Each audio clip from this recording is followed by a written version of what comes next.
And then lately, that's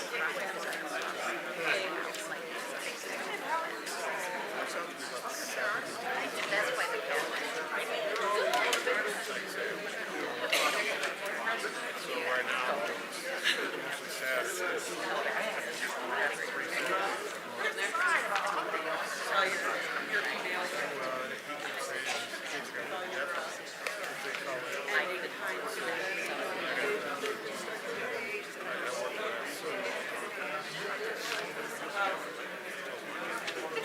I forgot to eat one across the street for next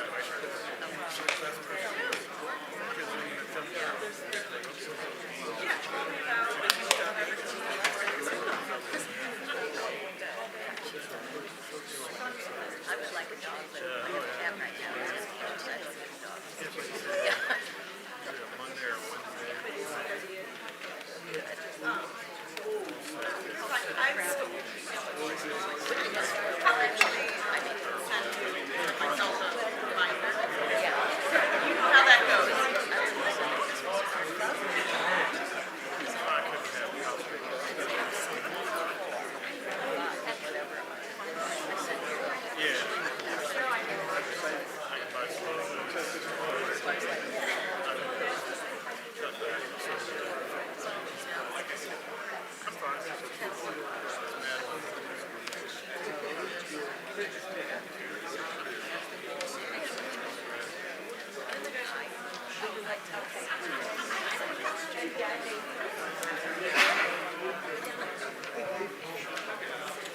All right, folks, it is 7 o'clock.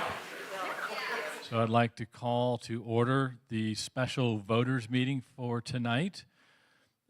Just to introduce myself, my name is Jim Jocks. I want to give a quick shout out to Brett Hartman because you guys have been getting used to Brett over the last couple of meetings. So Brett, thank you so much for covering for me, and you were amazing. I tried to come up with every excuse I could to not be here tonight just to let you keep flowing with it, but I'm here. And then to my right is Christy Roberts, who is now the secretary of the church council. And one last thing, an apology to Barry, because all day long I said, Jim, don't forget this, don't forget this, don't forget this, and then I forgot my gavel. So, Barry, I apologize. So anyway, we'll call to order the meeting, and Pastor Jeff, I think you're going to have some opening comments.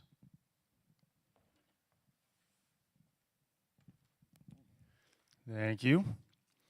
As you know, we've been in this process for really 18 months. If we look at kind of the fall of 2023, actually, we started this process that led us down a model that we call Little Antioch. It's kind of the shorthand for a people in a place living out loved and sent. And so you've been a part of that for a long time now as we head into 18 months. And even the more recent stretch of that journey has been a voters meeting in November, a meeting in January, and then tonight. So just so that you know, we see this as process and high participation. So thank you for your participation.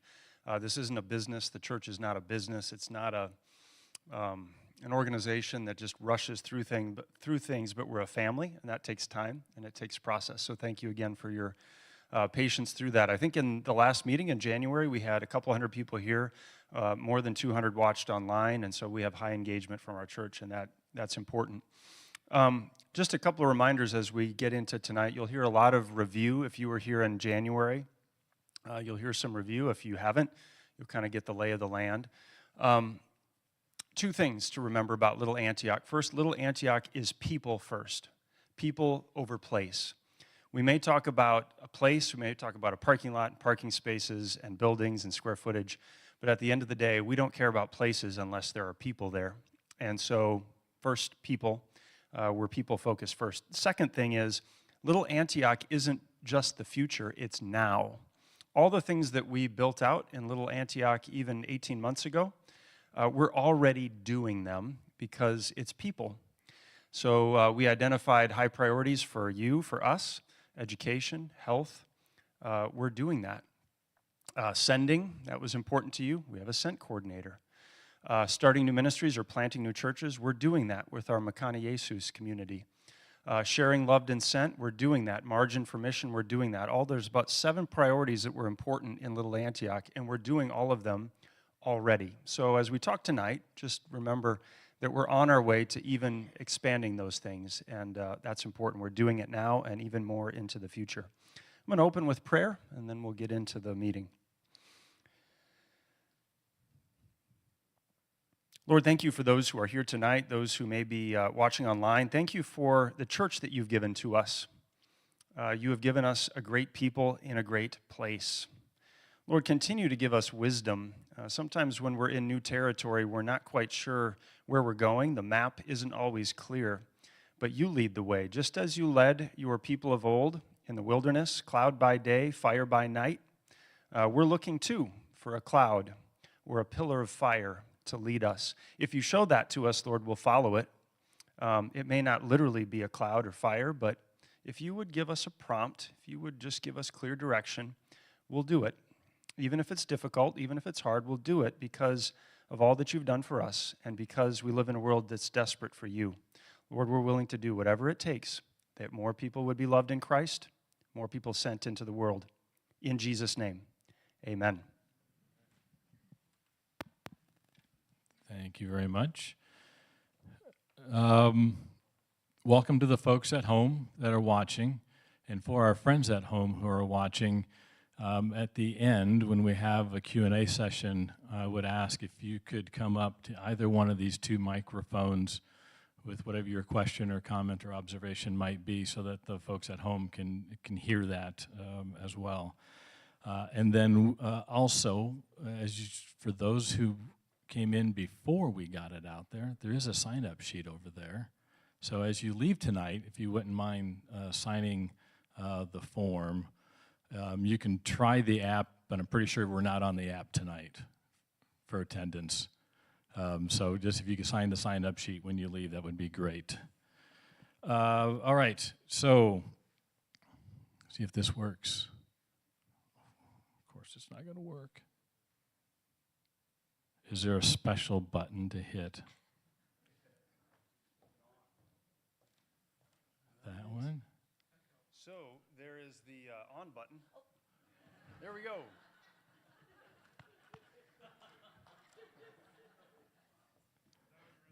Thank you for whispering that, Pastor Jeff. All right. First off, I'll apologize for those who have heard this twice already, but you're going to get a 3rd dose tonight of just kind of going back and looking at what LCEF was engaged to do and what their recommendation is. The main goal tonight is to get your all's endorsement for us to move forward with the phase 2 for them, but we thought it would be important to cover what has been done to date and where things stand. So the first slide, and this is really important because I think we tried to adjust this presentation to address some of the questions that have come up, and quite a few folks see this as Little Antioch. And I think the way I would encourage us to look at it is it's a means to Little Antioch. It's going to give us funding primarily that allows us to do Little Antioch. We're hopeful and we intend for there to be opportunities. Why did it advance on me? Oh, no, that's right. Okay. We intend for there to be opportunities within this project if we move forward for Little Antioch opportunities to happen, but I really want you to think about it as to it's a means to Little Antioch. It's an opportunity, and we're going to talk about the parking lot a lot tonight, right, because that's the main thing. It's an opportunity to turn the parking lot, which is at best an eyesore. Worst case, it's a significant liability for us, but we can turn that into an asset for the church going forward. So just think about it as a means to Little Antioch. The gentleman in the bottom row, second from your left, looking at that, is Jonathan Ward. Jonathan is our main point of contact. He's the main guy on the ground working with us on this. I put this slide up there just to convey that LCEF has a relatively new division, Real Estate Solutions, and their primary focus is helping churches just like us take underutilized pieces of real estate and do something with that. These folks are relatively new to LCEF. They've got most of their experience outside in the corporate world, but they're bringing that talent and those gifts to LCEF, so folks like us have that opportunity to use them to help us figure out what would be the best opportunity for that parking lot. So Jonathan has been working with us, oh gosh, probably for the better part of a year now, helping us with this opportunity.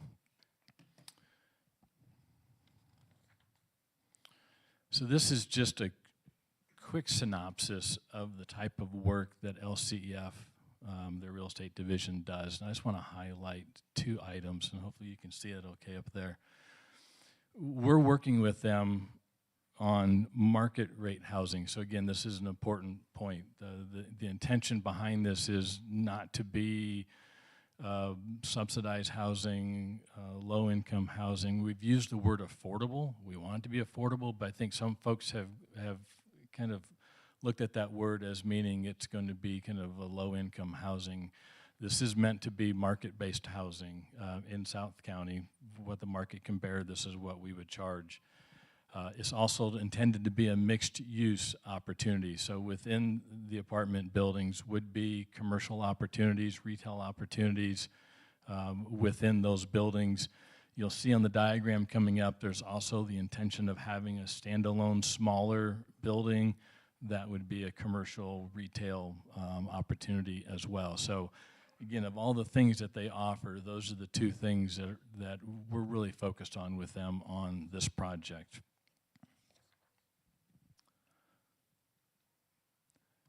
So here is the outline of our property. And hopefully you can see the green outline. You see the street down at the bottom, that's Lindbergh. You'll see the green kind of entry into the property, that's the drive into the property. The U.S. Bank is to the right. We're all the way towards the back. The Fitz's is there, the Outback is on the left. But again, that green outline, that is all property that we own. That's property we acquired when we acquired this from Target back in the day. The Burn Boot Camp, Fitz's, Outback, and that parking lot in front right there up against Lindbergh, that is owned by another party. And then there's a bank that, the U.S. Bank, that is on land that is owned by another party.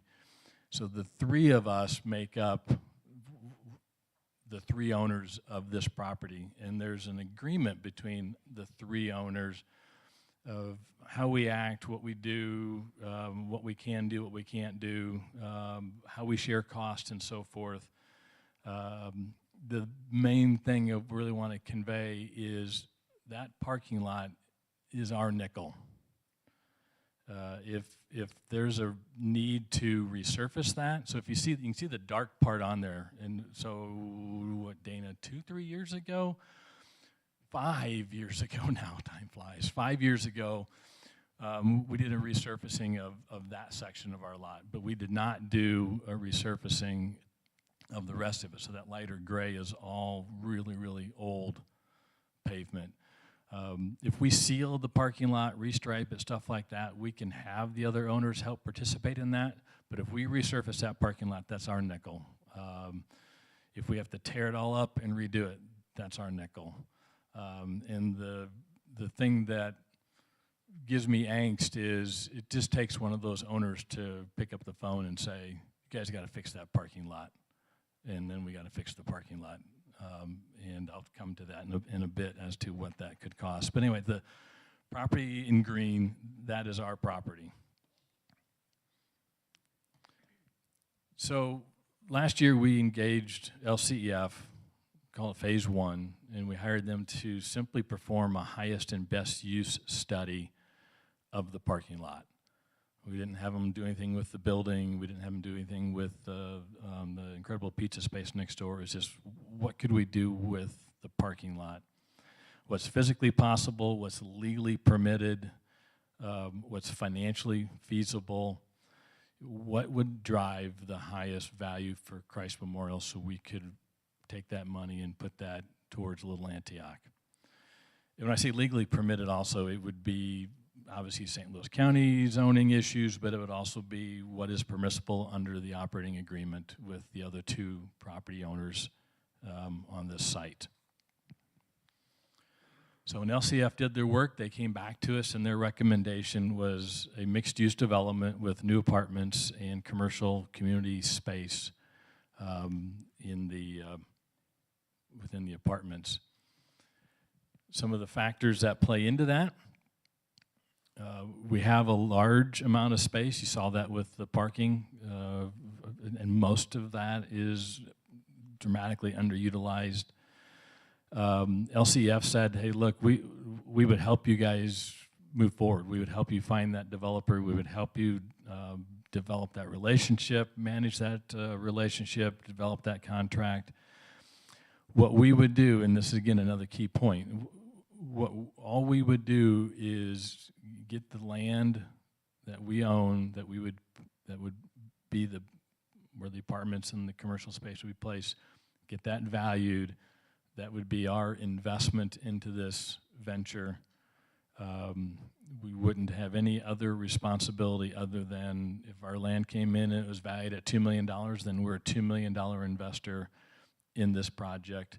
There wouldn't be an obligation to do anything beyond that at all. We wouldn't have to fund any feasibility study. We wouldn't have to mess with any debt or anything like that. That would all be done by the developer.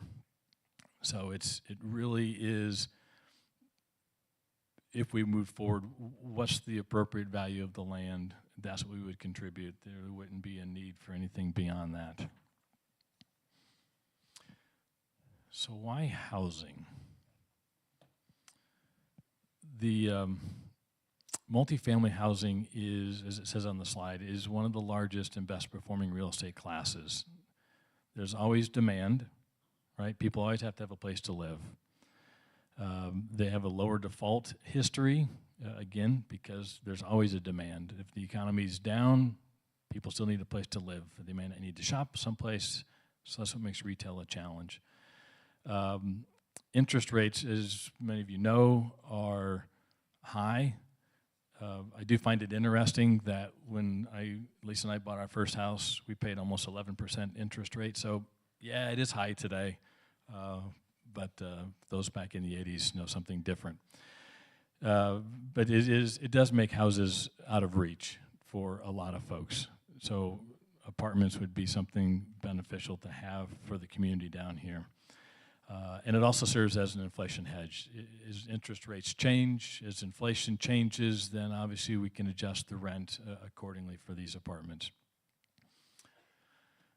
So here's a new slide. Again, I think trying to get at some of the concerns or questions folks have asked.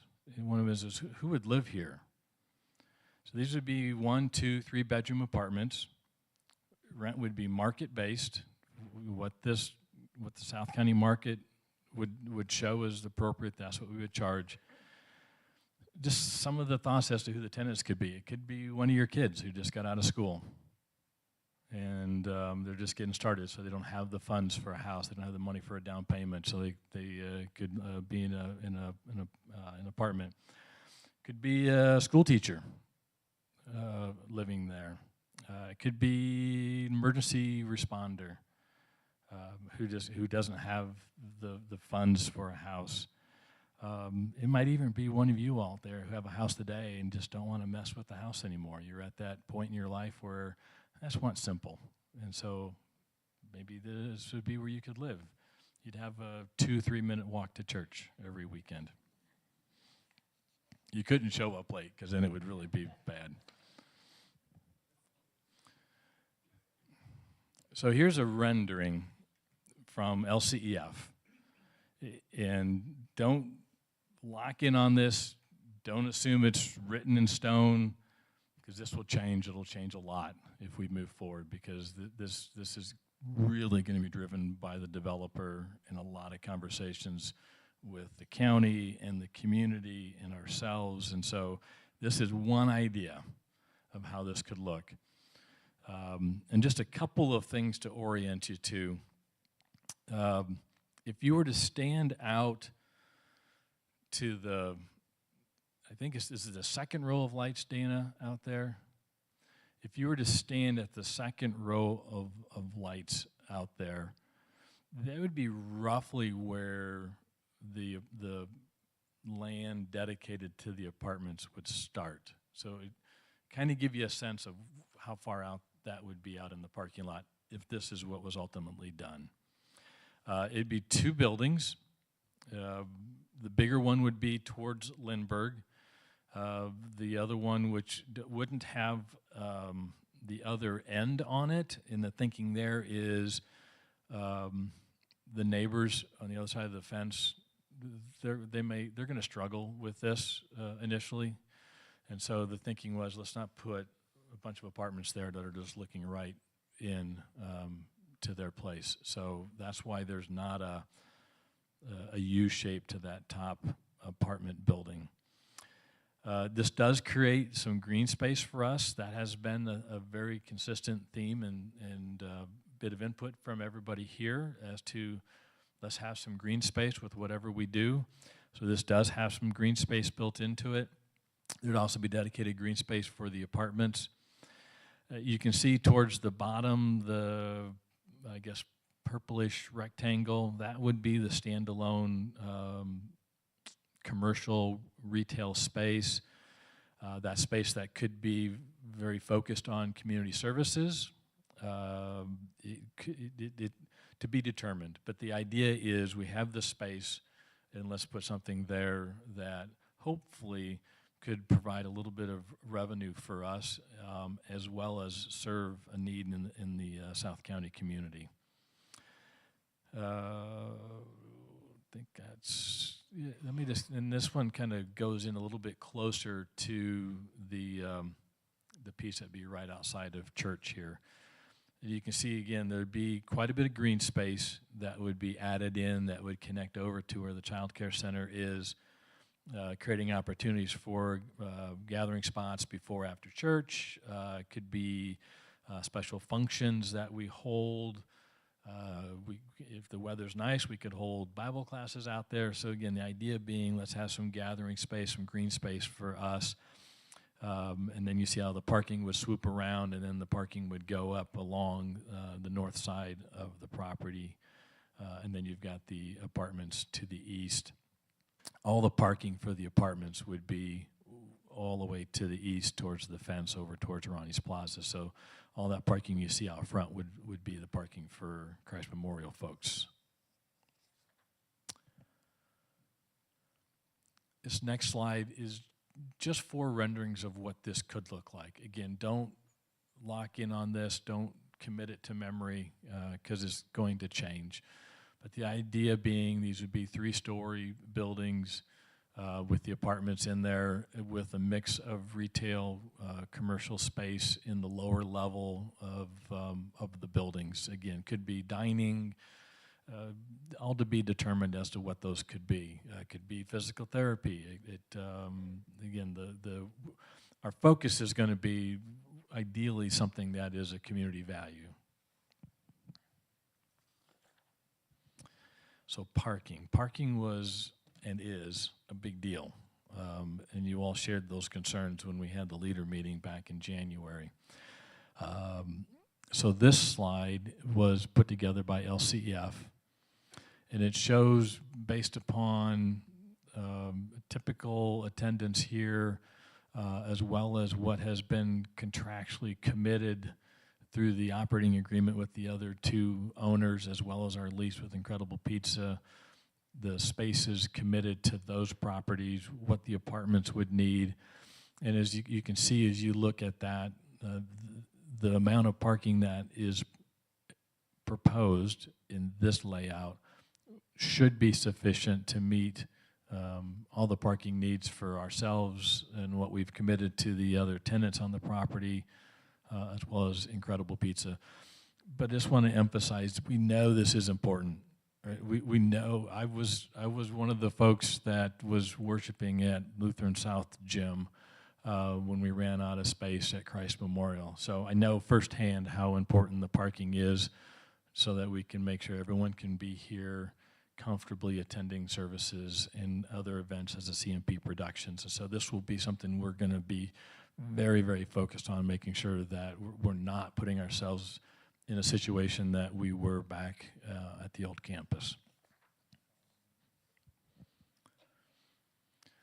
So again, this is the rendering I showed you a little bit earlier. Just want to again hone in on the parking, so that see that whole section all the way from the back of the property or at the top of the slide all the way down towards Lindbergh. All that parking is our responsibility. The only parking that is not our responsibility is that section right out front of Outback and Fitz's.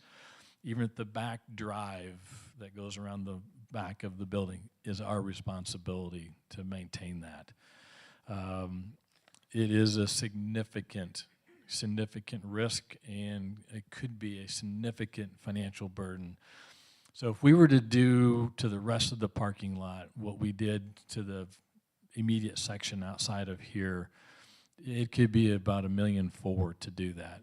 If it was determined that the base part of the parking lot is not sufficient to just put a new 2 inches on, and we got to grind that all out, that could be $3 million. And that's the part that I think is going to be more towards that 3, because if you drive out of here, some of us joke about the Christ Memorial Lake that develops when we get some rain. Right? That parking lot is in really sad shape over there. I'd be shocked that we could simply just put a new 2 inches down and it would be okay. So this is something that if we do this, if we move forward and we find a developer and we do something on this property and build something such as the multi-tenant space, multi-use space, then this cost exposure just goes away. And we don't have it at all because everything's going to be redone. So yeah, we would contribute our land, but we potentially save maybe $3 million, which has really no return whatsoever to us, right? If we just sink it into asphalt, we don't have a lot to show for that.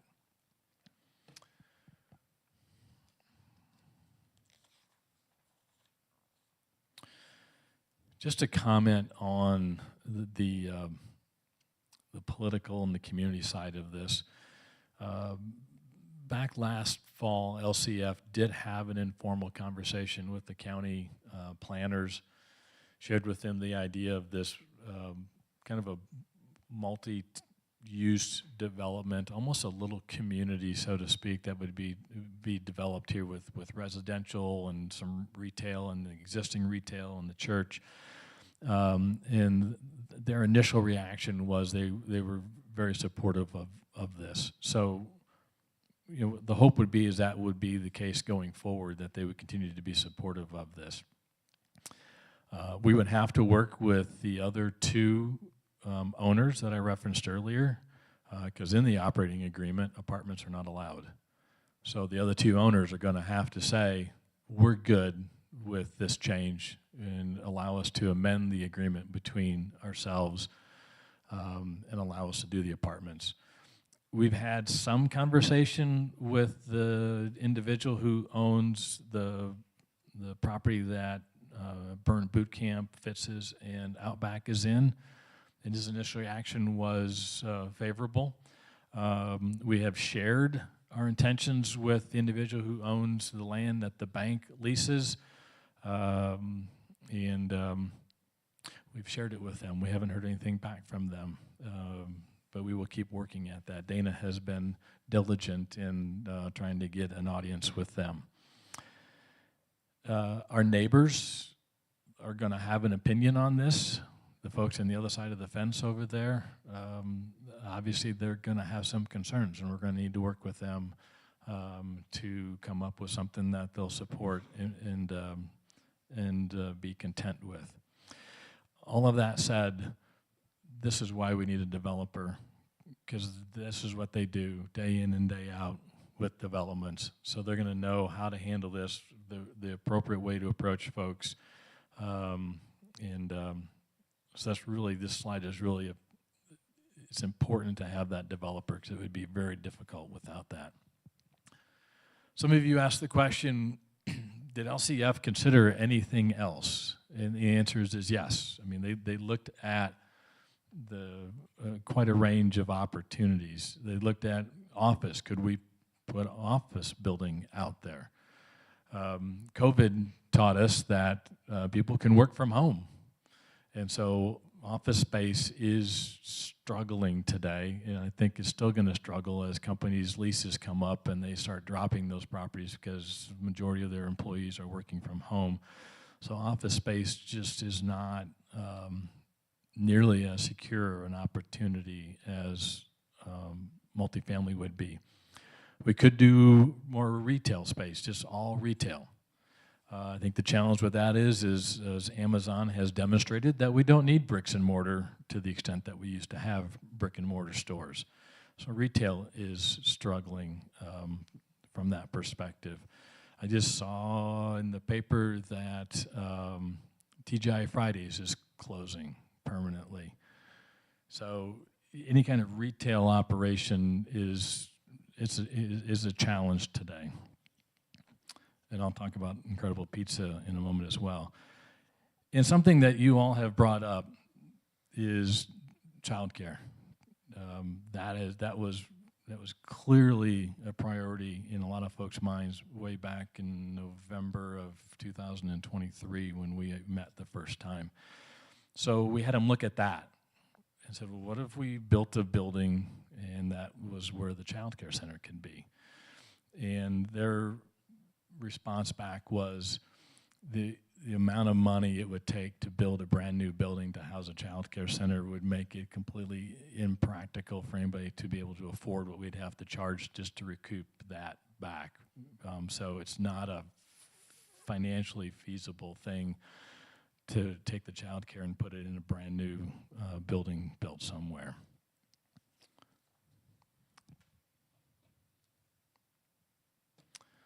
So I've touched on these a little bit, but if we had a developer, they would incur all the pre-development costs. Again, we would be a limited partner in this arrangement with this developer. We would not be responsible for paying any of the pre-development costs, any of the costs of doing the feasibility work. We would not have a lead role in negotiating any kind of political support. We clearly would be involved in that, but we wouldn't be the lead party leading that. We would not have to secure any loans. We simply would contribute our land, and that would be our equity stake in this venture. Any debt that is needed would be taken out by the developer and guaranteed by the developer. The developer would secure equity investors. So again, I referenced that if we moved forward and this actually happened and our land was contributed in, we would be a limited partner in this arrangement. The expectation would be is there would be multiple limited partners in this relationship with the developer who would be the general partner. This would be an opportunity where anybody sitting here could come forward and say, I'd like to be a limited partner investor in this opportunity. I would love for all the limited partners to be LCMS friendly folks, right? I mean, that helps control the destiny of this property down the road. The more folks that are just part of the LCMS family, the better off we would be in this. So Crush Memorial is going to play a pretty important role in that, in trying to help identify individuals that could be investors along with the developer, but it would be the developer's responsibility to actually do it. So if we don't find anybody, it's still the developer's responsibility to secure that money. We would not manage the construction. We would definitely play a part in the design and signing off on that, but once it's done, we're not going to manage the construction, and we're not going to manage the leasing or the property management. I would say it would be our hope that perhaps Christ Memorial could have some of those units that we could house folks in. Again, that'd be something that would be negotiated with the developer from that perspective. But it would be nice if we had some of those units where we could make it available to folks here, or we could make it available to pastors at the seminary, whatever the case may be. So that would be something that we strive to do, but we wouldn't manage the overall thing.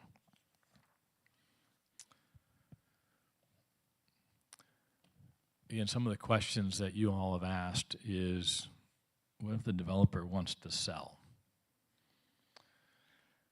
That's a risk, and we would be very diligent in our search to find someone who we believe would be a long-term holder of this property, someone that we believe would be very supportive of the LCMS and us, and so would have an intention of that being a long-term hold. That said, we would also strive to put protections in any kind of agreement with this developer that would protect us down the road, such as if they came and said we want to sell, then we would negotiate a right of first refusal, which basically says it would give us the first opportunity to buy the property from them so that we could control that. We'd also build in some sort of consent rights. So if the parties that were bidding on this 10, 15, 20 years from now, if some of those just don't fit our values based upon what we've seen them do in other markets, then we would, again, try and exercise that right into the contract to say you cannot sell to those individuals. And then I think some of you also have asked, why not do this ourselves? And the answer is, it is so complicated. The cost would be significant. The risk would be significant. We don't have the experience. We're a church. We do God's work. If we were managing a multi-use, multi-tenant property,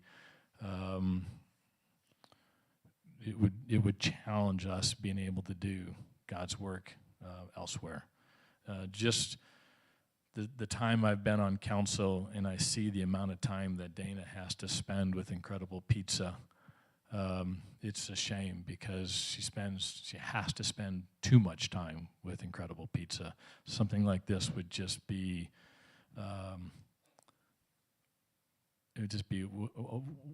over the top. So what are some benefits to us?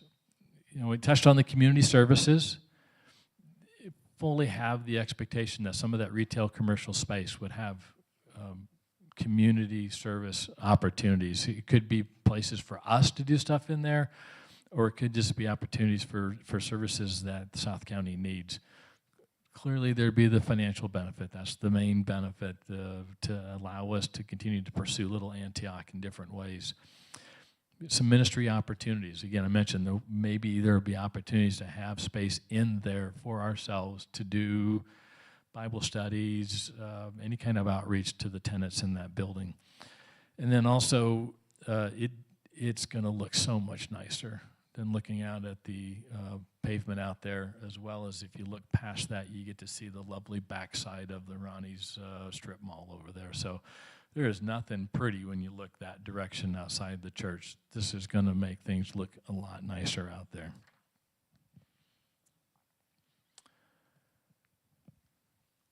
This is not going to happen tomorrow. And I would say this slide is probably optimistic the way it was written. It's going to take a while. It's going to take a while to get an RFP out there. It's going to take a while for developers to bid on this, for us to identify developers that make sense. Construction is going to take a long time. Getting the county approvals will take a long time. And it will take a significant amount of time also to get this thing fully leased up. And so probably looking at, if we were to say, let's do it, I think it'd be 4 years before we could look at it and say, this is going great. So it's not going to happen overnight. So in this phase 2, and I'll touch on a summary of that in a minute. So the phase 2 with LCEF, the major component of that would be helping us find that developer and doing all that work I just talked about. The second part of the agreement with LCEF is having them help us rethink our existing space. And that would be this space, this part that we're occupying, and it would be the Incredible Pizza space next door. So let me just kind of go on a little side note for a second. I've tried to be very open with you guys in the past about Incredible Pizza and the challenges, and we're having them again. Incredible Pizza, Dana, since it's been at least a year that Incredible Pizza's been in default under their lease with us. There were several months where they did not make payments on time, and we served them notice that they were in default, and got a little tense during those times with them, but they did in the spring of 24. They did get all caught up. But we made it very clear to them, once you make a payment late, you can't cure that. It's a default, and it's forever a default. So we put them on notice, and the reason we put them on notice is if something comes up that makes sense to go next door, we now have the right to ask them to leave within a reasonable time period because of the default that they have already had. So they got up to date in the spring of last year. Things were okay until November again. And they started to inform us that, hey, we're going to pay late, but we're going to pay. And we were thankful that they were at least letting us know, because before they would just avoid Dana and not say anything. And then maybe 3 weeks ago, the owner of Incredible Pizza reached out to Dana and I and said, hey, we're having some significant revenue challenges with the restaurant, and we're thinking we may need to close the restaurant. And he said, no matter what, I can only pay you half the rent. And so they've now begun paying half the rent, which is it's supposed to be around $25,000 a month, and so we're getting half of that. So half of that is better than nothing. But we've informed them, we're not looking for you to close. We're not looking to kick you out. But please know half the rent is unacceptable, and you need to cure that. And we're going to keep a tally, and we'll pursue that whenever the time comes, and we'll see. So right now we're just letting them pay half the rent. Again, half is better than nothing, so kicking them out right now just didn't seem to make sense.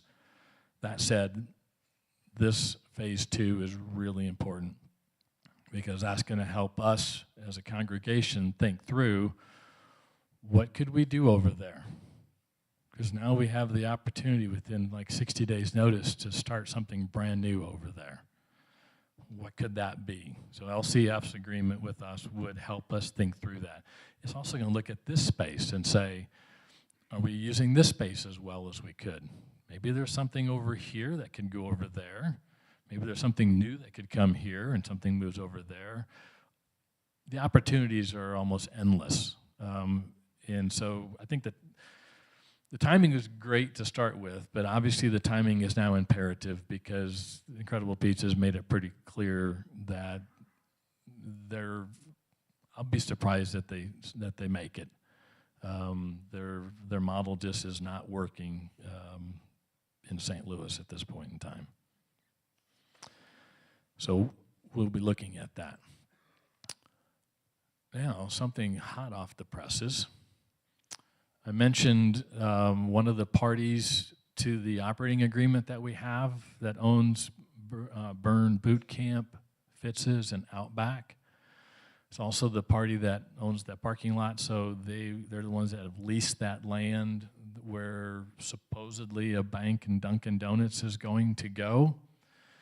That individual has put up for sale Fitz's Burn Boot Camp and Outback. Brett saw that last week. Pastor Jeff has been trying diligently since November to get an audience with that individual to update him on our progress. And I think, as Pastor Jeff put it, he's been ghosting him. And now we have a pretty good idea why he's been ghosting him. He's selling his property.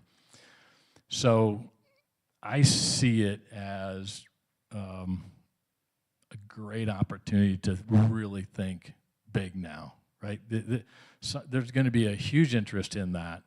At the same time, we're going out there and asking folks if they have an interest in our parking lot. And I think the opportunity is significant as to reimagining a lot of stuff.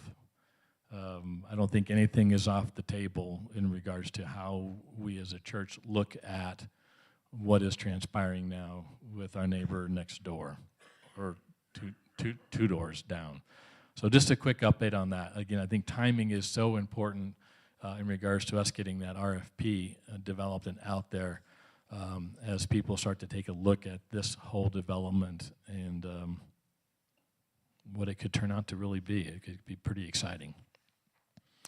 So, next steps with LCEF. We would like to move forward with engaging them in phase 2. The work would be to develop that RFP that I referenced. They would work with us to evaluate and identify the right developers for us. They would help negotiate the land value that we would contribute into the arrangement. They would help us look at the financial models. And again, to that point that I just talked about with Incredible Pizza, they would help us look at our existing space in Incredible Pizza space to see what could that be, what opportunities would there. The cost of that engagement is $24,000, but I don't want you to think it's just like that's just set in stone. It's going to be that. This is an hourly arrangement. They've estimated the hours that they think it would take. So if it's going to take more, it could end up being more than the $24,000, but it's not going to be double or anything like that. So I just want to make sure people understand it's based on what they anticipate would be the work effort that they have to put forward, so that could change. Us doing this phase 2 agreement with them obligates us nothing other than paying LCEF to do the work. It doesn't commit us to doing a deal. And so if they went through this work and they came forward and they said, these are the 3 developers we would think would be great, and if we as a congregation said, nope, we don't agree, we're not doing this, it's done. There's nothing that obligates us to have to do anything other than pay LCEF for the work that they do through this project. Many of you submitted questions in January at the leader meeting at the Congregational Forum, and thank you for doing that. I think I could say probably 90% of those questions cannot be answered until we find a developer, and the developer can then answer those questions. And again, if they don't answer them to our satisfaction, we don't move forward. The fact that we could pick somebody doesn't obligate us to move forward. We still have to negotiate a contract with them. Within that discussion would be all the points that folks have raised and the questions that were going to come up after the fact, after tonight as well. So all of that's going to play out, and if we're not satisfied, we don't move forward. So let's just touch on some of the questions that you all did ask. So again, there was some folks that said, how is this core to Little Antioch? And again, I want to go that first slide. This is a means to Little Antioch. It hopefully will create some opportunities that would be Little Antioch. But this is really first and foremost taking that ugly parking lot, turning it into an asset, creating a revenue stream for us that we can do something with. And think about that revenue stream, because I mentioned we were getting $25,000 a month next door, and we're not getting that anymore. I'm hopeful, but I'm going to be shocked if we get what's owed to us next door. So that's a revenue stream that is going to change, and that those funds were being set aside by council for Little Antioch, and so that opportunity is taking a hit, obviously. So that parking lot creates that opportunity to create that revenue stream. A lot of you asked the question, how much money are we going to have to commit now and long term? And again, it is the $24,000 plus or minus whatever LCF incurs, and we're going to be able to monitor that. So they're going to come to us and say, hey, we're running short. It's going to be up to council to say, okay, we're fine going a little bit more or not. It depends on how the work is going. There's not going to be a long-term commitment.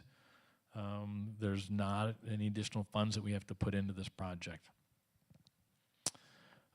Some of you have asked, some of you have asked, what is this going to look like across from our church? Not going to know till we get a developer and get to see some design from that developer to know what that's going to look like across from the church. Again, I would just say if you want to get a sense of how close it might be, that property line with the apartments would be roughly where the second row of lights would be out there, so you could kind of get a sense of what that would look like. Parking, you all brought up parking, and what is that going to look like? Are we going to be in a situation where we don't have enough parking? And the expectation would be out of this process that we do not put ourselves back where we were, where we did not have enough parking for folks to come to church and come to other events at church. So that will be a priority of ours as we move forward. Some of you asked the question around crime and safety issues. Could this be a problem with having apartments on the other side of the parking lot? Our hope is no. You can't promise anything, but again, that's going to be a big focus with the developer as to how these are marketed, and how they're managed, and how we deal with issues that could arise. Will this generate the financial support we need to pursue Little Antioch? It'll definitely help, right? Depending on what the land is valued at, depending on the financial modeling from this, it could be $160,000 a year that we get for our share of this. And so, yeah, that'd be fantastic to help us to do Little Antioch in a variety of ways. Some of you said this is not going to be easy, and you're absolutely right. This is not going to be easy. This is going to need to, it's going to be a lot of work. Even though we're not going to lead the effort, it's still going to be a lot of work. And so one of the things that council is going to do, and I would ask right now, if someone has the background in real estate development, I'd love to get your name after the meeting. We're looking for some number of individuals from our congregation that do this for a living, and that you could get involved in this and really help make sure we do this right and in regards to the best interest of our church. So if you've got this experience, would welcome getting your contact information afterwards. Green space, green space, green space. We're going to focus on that. We want to have that in this. We know that's important, and so it is something that we want to make sure happens. So, we're at the last slide, and before I move to ask a motion, I do want to say, if you all approve us moving forward with phase 2, we would continue to provide updates to you going forward. Obviously, the May voters meeting is coming up, so we would provide an update there. I don't know how much would be accomplished by then, but we would be doing that. We'll provide written updates to the congregation as well as we move forward. If there's a reason for another special voters meeting, we will not hesitate to call another special voters meeting. to make sure that you all continue to be engaged in this process.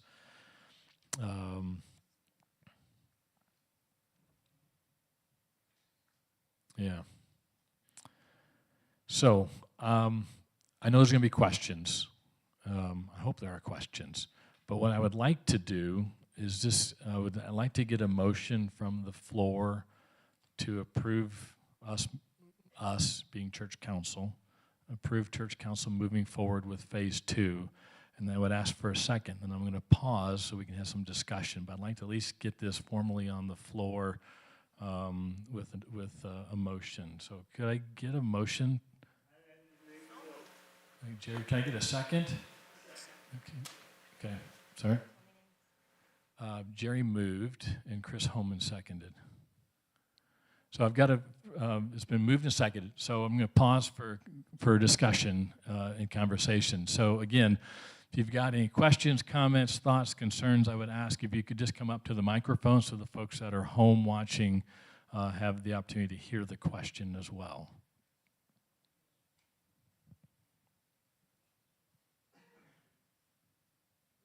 Anybody but Kathy. I'm just kidding. Thank you for all your work, for the first statement. Yes, absolutely. A lot of work done here, and I appreciate it, or we appreciate it. When we moved here, there was one issue that I kept thinking about, that Ronnie's, whoever owns Ronnie's, had issue with us putting up our sign. It was like something with the height and something with the, it couldn't be higher than this and it couldn't be wider than that. Have you approached the entities that own Ronnie's? And because us putting a 3-story building up might be an issue for them as well. Kathy, thank you for asking that question. So the strip mall component to Ronnie's sold within the last year or two. And we have some individuals, I think Pastor Nathan actually has a contact there as well, but we have contacts with the company that now owns that strip mall. And it is our intention and plan to reach out to them, ask for an opportunity to meet with them, explain to them what we're looking to do, kind of get a sense to see what they might be thinking, because they've kind of prettied it up over there. I mean, obviously they're building a Starbucks, and thank goodness, because we don't have enough coffee places, right? But they're obviously, they have a plan for their property. So this is a chance for us to kind of understand what their thinking is, share with them what we're thinking, and see if there might be some synergy there. They may say, gosh, we could do something really cool together. So we're going to have that conversation with them to do that. So Kathy, thank you for bringing that up. Dave. So just a couple things that I was thinking of is, how does this address our core mission here at Christ Memorial as opposed to expanding out, okay? So 2 things that hit me. One is I know there was like a 1 bullet thing about not doing something with child care or expanding maybe another building, but to me, if we have a waiting list for child care, that's a problem, because that's one way that we attract families with young children into our church here, and it's also a way that we feed into the Green Park Lutheran School. So if we don't address that, if whatever plan we come up with does not address that, I feel like we've been short-sighted. Okay? Absolutely. Can I address that, and then you can do your second question? Let me do the second. All right. I'm not even saying you have to answer them tonight. I'm just throwing them out. Yeah, there. no, I agree. The other one's the parking. And again, I'm no expert on how much parking we need. I saw the 145, 146 parking spots, and the math that was going through in my head was, okay, maybe we have an average of 3 people per car. I don't know if that's right or wrong. Probably going to be some 2, some 4, maybe an average is 3. So 3 times 145 is 435.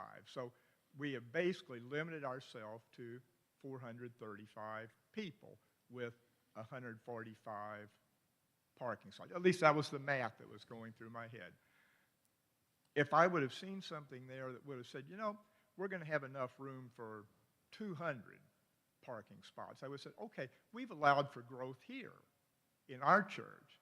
And I'm not even sure that 435 would cover us for Easter, Thanksgiving, unified worship. If it did, it would barely. So it would not really allow for the growth that I'm hoping we would want to go for here in our own church. So if we don't have a parking situation that allows for growth in our own church here, again, I'm trying to address the mission that we have here, not just the expansion out. And I want to make sure that whatever plan we have addresses those kind of things also, to where we have parking to cover it. Especially, I see the daycare as maybe a more immediate concern, you know, that we have sides of the facilities that cover that and allow us to do that. So I wasn't necessarily expecting, you know, answers to that, because I know I'm just sort of popping this on you here, but just some things to consider in whatever we do. No, absolutely, Dave. Thank you. So the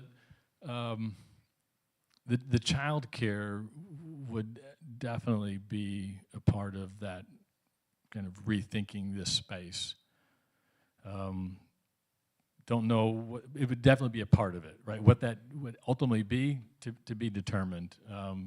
But it clearly is something that we want to look at. It's something that obviously is important to all of us. I think we all get excited when we see a baptism because we've got a new child that came over to the child care, and that's how they found God to get baptized. That's awesome. We want to continue to do that. So I agree, Dave. The parking, again, something we're going to have to really pay close attention to. Pastor Jeff, the words I think you've used in the past is getting bigger by getting smaller. So that's, you know, we don't currently, it's not our vision that we want this to be a mega church. And so there's an aspect of, if we get too big, we would want to send folks. And so what to think about that. But I agree. I'm not, parking is critical, and it has to remain a very important piece that we focus on. Scott. Just a couple of short comments. I might be stating some obvious things, but you have two things going on here. We've got a big deal out on the parking lot with apartments and retail space and all that. That's a really big deal. But considering the timing of it, that's a longer-term thing. And considering the risks, the way you've explained it, we're just kicking in some land that's sitting there. So you really have some mitigation of risks in that endeavor. But then you look at the other phase two, that's more immediate. We've already lost income. We're going to probably lose more. Long term, they're not going to be there.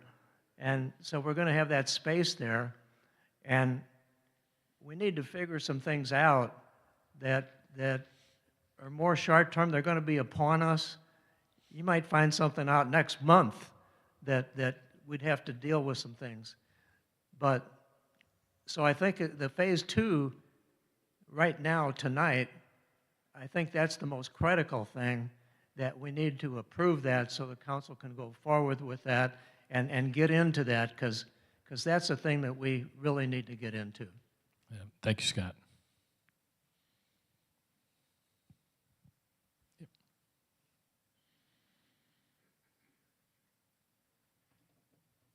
My thoughts were, has Lindbergh High School have any input into the apartments? Primarily because, if you remember when Crestwood Mall went homes, Lindbergh High School was one of the very biggest, one of their biggest concern was the amount of people moving in and the amount of children entering into the school systems, and whether or not their schools could handle the new influx of new students. I have a daughter who teaches at Dressel, and I understand what their thinking is. Are they on, and I don't even know how many apartments you're even looking at. Because if you're looking at 200 apartments and then children and that, I think they should know a little bit about it. Does Lindbergh know? We have had no conversations with So them. with but- Lindbergh, Yeah. they may be a far are against it because of the amount of children that could come in and overcrowding. And I think it's 25-1 or 28-1 is the max that Lindbergh School likes to see in their elementary, middle, and high school. But obviously, Crestwood developed, homes are there, so Lindbergh really didn't put too much think up for that. But that was just a thought to include them into it as well. Yeah, absolutely. Thank you. And I do go here, to church here. I'm just new. No, I appreciate you coming up and totally agree. I mean, if we move forward, we would absolutely have to engage with them. One of the first things I did when I got to come here is help at the tree lot. Is the tree lot going to be gone? The tree lot is not going to be where it has been. That does not mean the tree lot is gone. That has not been that has not been discussed. But I'm pretty sure it's not going to go where it has been because it would be in someone's living room.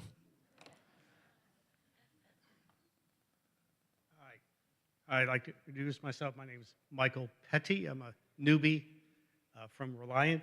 My wife and I moved here to St. Louis just over a year ago. And I appreciate the work you're doing. As far as your motion, I think LCEF has done, obviously very good work. And looking at their fees of $24,000, what they're proposing to do, I think it's really a very modest fee. And I don't think there's any question that we should try to take advantage of that proposal for the church.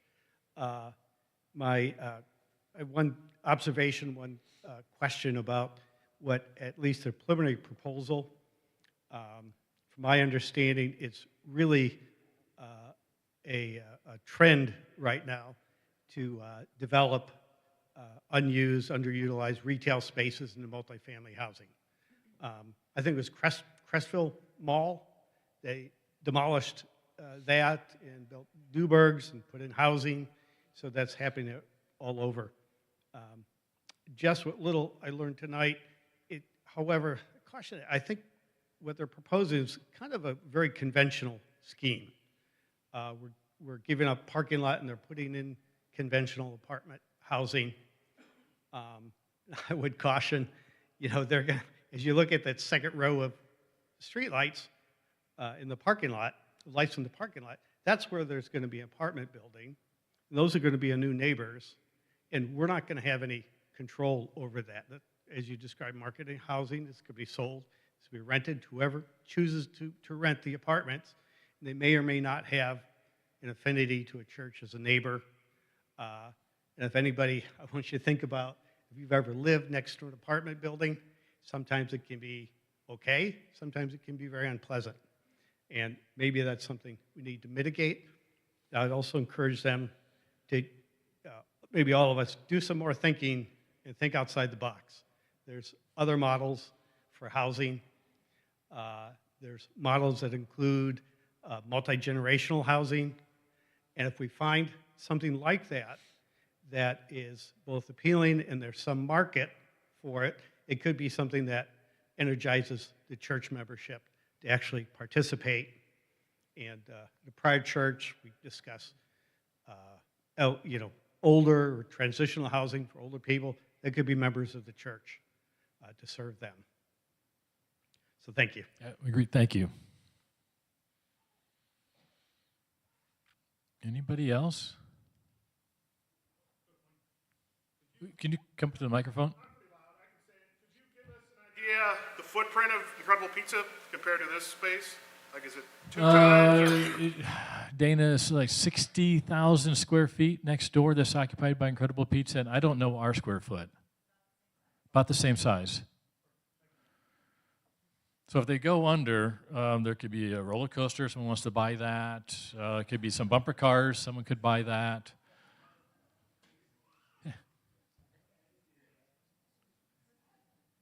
I'll be repeating some questions I had the last time, but I was so nervous that I got the answers and I walked back and I said, what did they say? So I'm going to re-ask them, but I thought about them a little more. One of them, Jonathan from LCF, showed a slide of the side of the new apartments. And it had like the top 2 levels was apartments. The bottom level was retail. So I asked Jonathan, did he consider just all apartments, no retail? And he said, even though their charge was to have the highest and best use, I assume highest is highest income. But in any event, he said, Pastor Jeff told us he wanted that. So I'm thinking, well, why did we hire them if we already knew what we were going to do? So, I mean, that's a little bit, it was a strange answer. I thought he said, well, we would look at the apartments and it just didn't work to get the highest use out of. But he just said he was kind of directed by Christ Memorial to include commercial. So I'm generally opposed to commercial because the other thing Jonathan said was that the life or the age of commercial properties is very short. So I asked him, well, how long is that? And he said 2 years before you have to remodel it. So I'm generally opposed to the commercial, but if that's the only way that we can achieve Antioch, then so be it. But if we could achieve Antioch without commercial, because it's like once you put commercial in, anybody, within the law can move in. And there's a lot of commercial activities I don't think we as a church would appreciate. They could file lawsuits. So my point is that I would like the next generation of developers to see what they could do without commercial, just all multifamily housing, our homes, our condos, something of that sort. Yeah, so a couple reactions. One, as I mentioned, the 3 owners that are bound together by an operating agreement today that dictates what we can and cannot do on this property, that lives on into forever. So whoever, if we move forward and have a developer across the way, they're bound by that same document. So there cannot be a tattoo parlor in that commercial space. It's forbidden.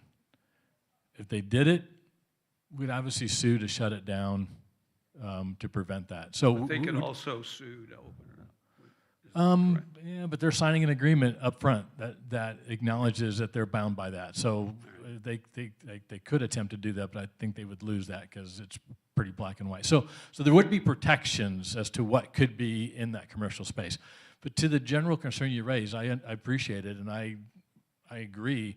And I think, again, it's going to be back to that developer coming in and saying, this is what's going to provide the best return for them, and for us to say we agree or disagree. I think our thinking around the mixed use was have a little town environment, right? So if there's a little deli in the lower level, something that was kind of thinking, or there a community service, is there something that South County's missing and needs?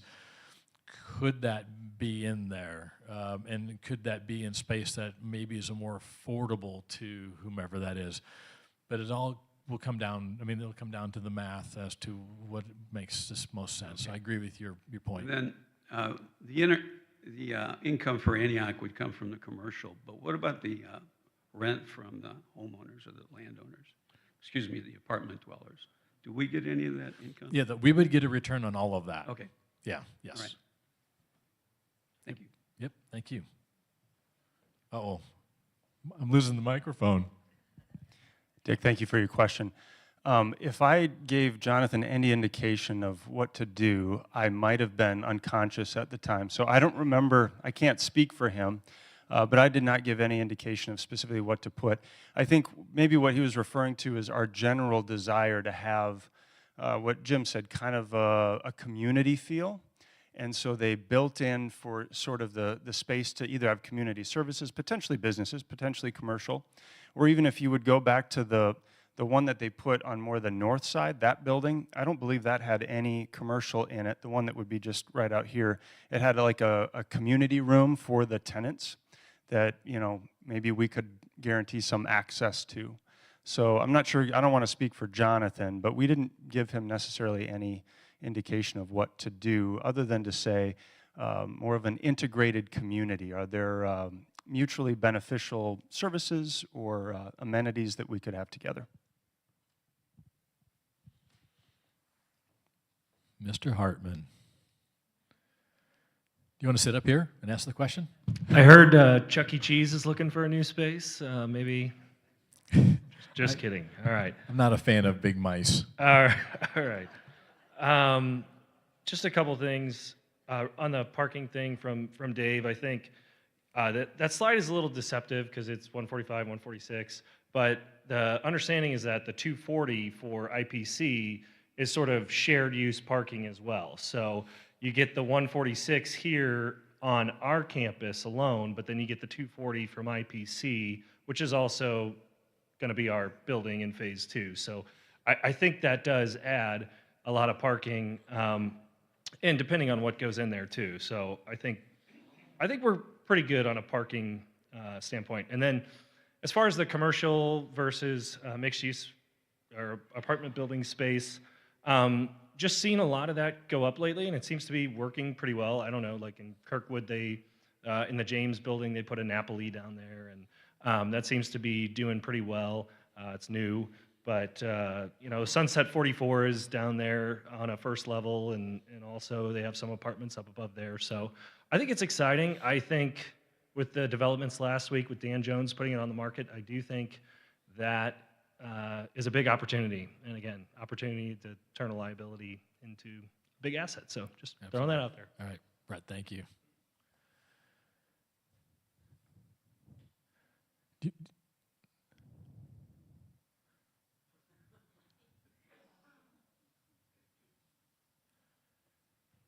As far as retail space is concerned, I have noticed that the little strip mall opposite South County Mall's lower parking lot is all but vacant. There's a building, I guess this is just south of that, a lot of vacancy in there. Under Sears is vacant, you know, the old Sears store. I have also heard that Macy's is moving out. I mean, retail, really? Are we going to be able to get tenants? I mean, there's a lot of, and then I understand we hear that TGI Friday is moving out. So, retail, the commercial, is there really going to be a market for it? You know, seems like we've got already have a lot of empty space. Thank you. Yep, agreed. I mean, and that's working with that developer will be critical to assessing if that makes sense or not. So thank you. Ken. So do we have a feel for how much of the parking lot we'd still be responsible for? So obviously, you know, I heard we've got 140 some odd spaces for the church and possibly some mixed use. Are we responsible for that still? Good question. Let me go back. There, wait a minute. Let me go back to that slide.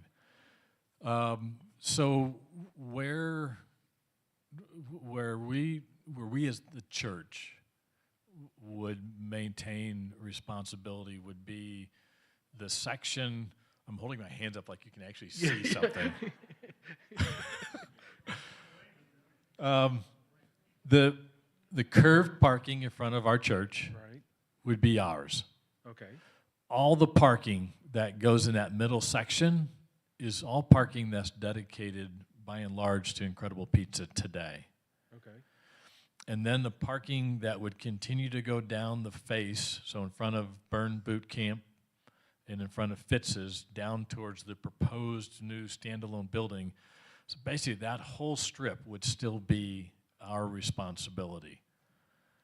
But I would just say the operating agreement will have to be amended to allow us to do the apartment.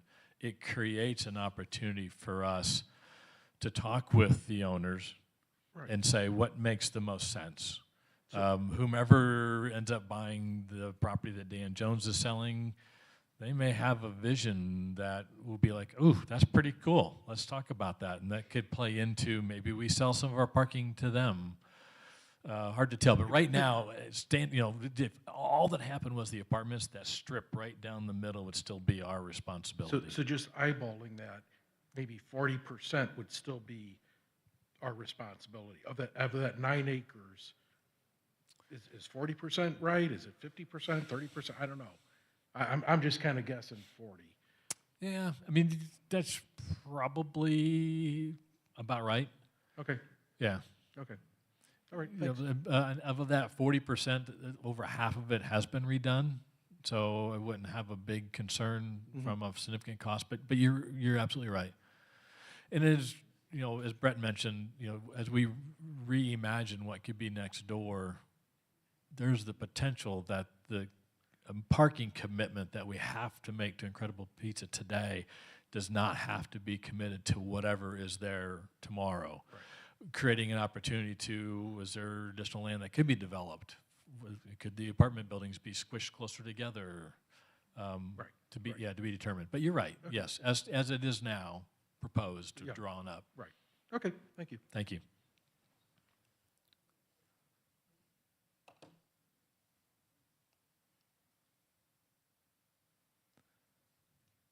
Thank you for all you have done. This is amazing. Oh, thank you. Thank you for that. A lot of people have worked a lot on this. Yes. My question is concerning the daycare. You indicated that it would be cost prohibitive to build a brand new daycare. But if Incredible Pizza is no longer there, is there any data that you have to date of what it would cost to redo Incredible Pizza to be an expanded daycare?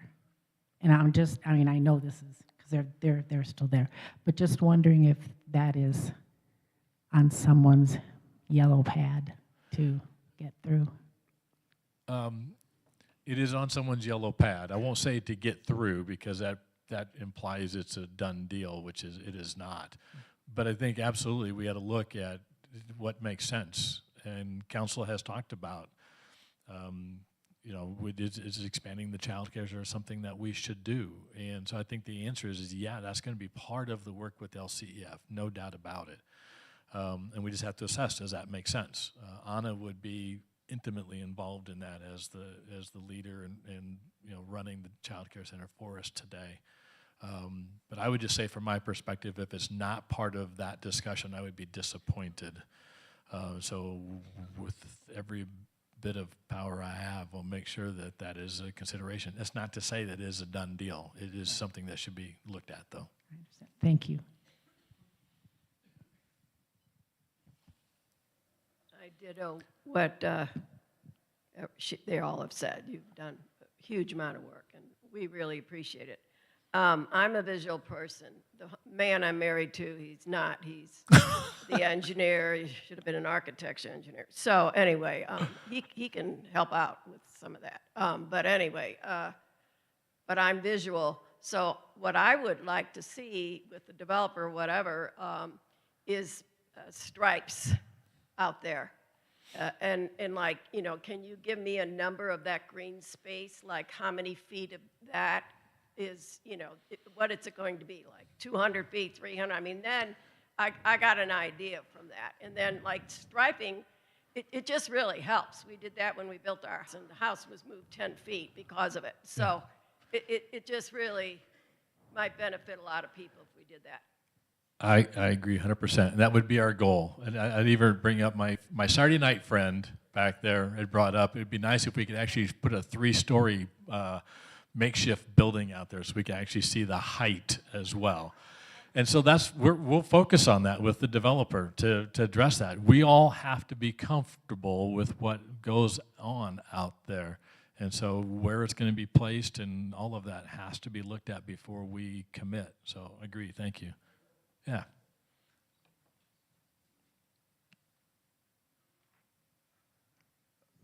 Couple things. First of all, I was the economic development chairman in Crestwood for 12 years when we went through the process of demolishing the shopping center and redeveloping it. I'm concerned about the company that you're having because this is a very unique community. Before I would do that, I would see if I could get some local developers just to sound off what you want to do and let them give you some feedback. Because first of all, the first person you have to see is your councilman, because he's the one that introduces it to the council. No matter what the the people say in the zoning department or the planning department, if he doesn't like it or she doesn't like it, it's not going anywhere. And you could be wasting a lot of money. Thirdly, I just developed on Telegraph Road a retirement center. And they made it very difficult for me, very difficult. And they asked things that you haven't addressed here. You haven't addressed their water retention basin. That's what you have to have when you tear up a parking lot and put a new one down. That's extremely expensive. You also have to make sure that with the covenants that you have for your neighbors here, and you talk about retail, if it's in the contract that they don't want retail here, they're going to look at you as competition. They're not going to want that. I know you have a lot of dreams, and I know you want to do what you want to do, but in reality, some of these things are probably not going to happen. With Crestwood, the developer always wants a multifamily units because that's how they make their money. They get the money, they leave, and they sell it to somebody else. That's the normal process. It's scary because you lose control. Each time it's sold, you lose more control. Crestwood finally agreed, and that was, it's better to have a small community helping you than the county, because the county is much more difficult. But Crestwood agreed to do individual houses that would sell between $350,000 and $400,000. And they were standing in line to sign contracts. Remember, you were shaking your head like, okay. Now, they put a lot of houses in a small area, and but they all sold. I don't think it looks all that great, but it's not my decision to buy it. You haven't addressed indoor parking. The county does not want to have a bunch of apartments with outdoor parking. Brings a different class of resident to the area. The school district, I'm on the board of the Lindbergh School Foundation. I know many of them over there. Their concern is apartments have a lot of transient people. They really try to avoid having a lot of transient people in their school district.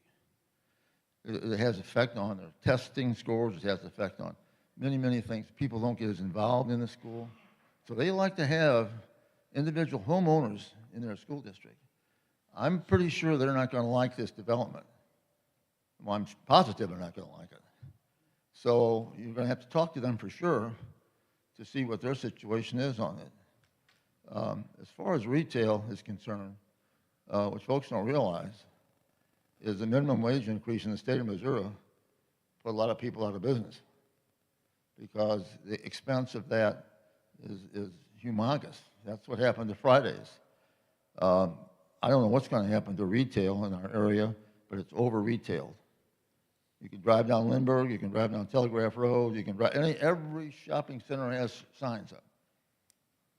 So, I applaud for what you're doing. I'm in favor of doing something. Don't misunderstand me. But you have to be very careful here because you could get everybody all excited and it wouldn't be able to do it. And those are some things that I would look at.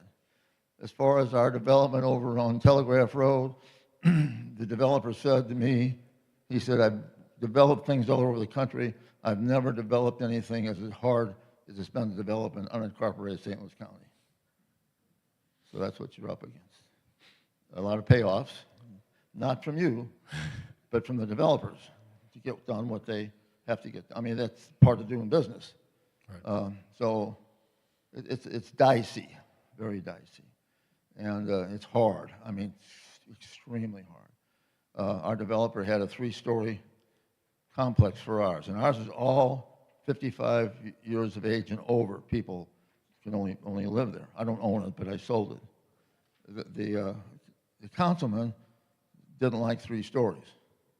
He said, I'll do it for 2 stories. Well, that makes a big difference because, you know, it doesn't cost as much per unit. The units can be larger. But, I mean, it was a difficult thing to get done. Yeah. So I know you're all excited, and I'm a new member, but I know you're excited, but just slow the apple cart down. And I would be very careful of selling an apartment complex to a developer who's going to sell it to somebody else far short. That's all I got. Is that enough? I appreciate the comments. And I'm counting on you to help us through this process, whatever it ends up being. I'll be glad to. Thank you. Forrest's comments were, I want to emphasize this. I'm sorry, just one second. This is, the developer is going to drive what this looks like. We kind of put a vision out there. Our RFP would have a vision attached to it. But it is not, I can almost assure you, it is not going to come back from the developers exactly like we think we'd like or we're dreaming about. It's going to be driven by them, and it's going to be up to us to say, we like that or we don't like that. And we want to move forward or we don't want to move forward. So I agree totally with your comments. There's a lot of risks out there. We just got to make sure we've got the right checkpoints in that process to make sure we're comfortable moving forward as a congregation. This microphone is facing the wrong way. My name is Elaine Smith, and my husband was Pastor Greg Smith, who about 25 or 30 years ago got the wheels in motion to move from a traditional worship space here. In the 47 years that we were married, many building projects, some successful, some failed, lots of opposition, lots and lots of opposition. It was not easy on our family. One time I asked him, I said, how do you know if what you want to do is the right way? What if these other people are right, the people who are opposing what you want to do? He said, because if God doesn't want it to happen, it won't. And if it brings people to Jesus, it's the right move. So if we think this project is going to bring people to Jesus, it's the right move. Thank you, Elaine.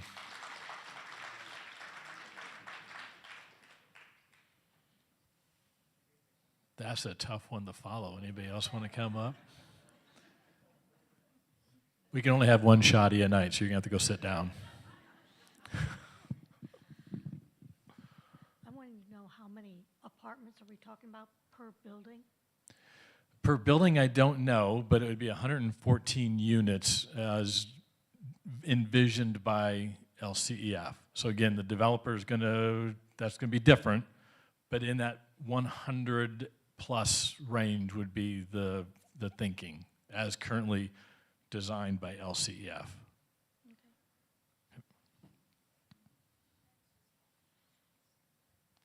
Anybody else? Any questions? All right. I sincerely appreciate the questions, the comments, and I want to reiterate, if the vote tonight empowers council to continue to move forward, we will keep you all very informed. We are not, council's not going to engage a developer without your input and advice, right? Because council doesn't have the authority to contribute the land in, only the voters do. So it only makes sense to continue to keep the voters engaged in this process and have you help us make sure that the right developer is picked as we move forward, and that the land is valued appropriately in all of that. So you will continue to be intimately involved in this with council and with the staff. So it has been moved and seconded. I want to just assume I can do a LCF in the Phase 2 project. Please say aye. Opposed? Okay, motion is passed. Thank you all very much. And I'm going to call Pastor Paul up here to close.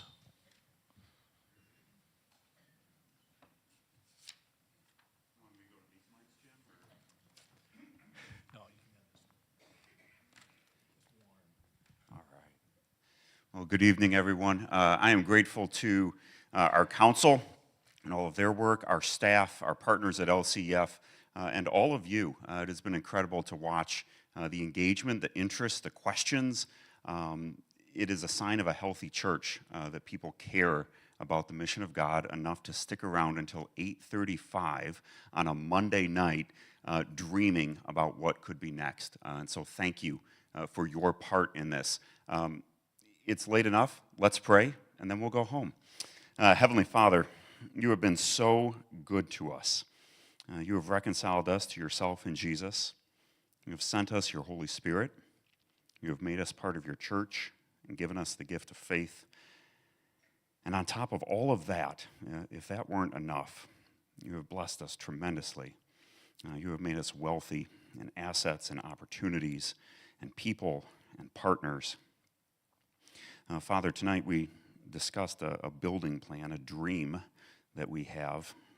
And we also know that if you're not the one who builds this, it's all in vain. It's all a waste. And so we seek to follow you. We call upon you to be the master builder, the architect, the developer, the planner.